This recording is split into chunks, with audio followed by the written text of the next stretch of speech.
यवतमाळ जिल्ह्याचे जिल्हा कृषी अधीक्षक अधिकारी माननीय ढगे साहेब या ठिकाणी हजर नाही आहेत।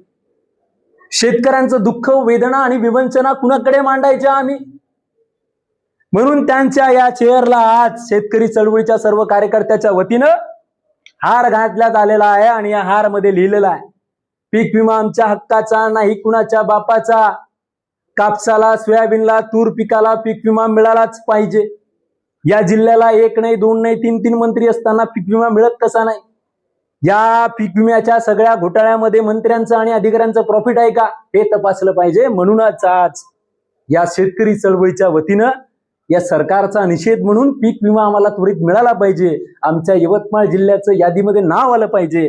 म्हणून या ठिकाणी माझ्या सर्व सहकाऱ्यांच्या वतीनं माननीय जिल्हा कृषी अधीक्षक अधिकारी ढगे साहेबांच्या खुर्चीला आणि त्यांच्या टेबलला या ठिकाणी हार घालण्यात आलेला आहे।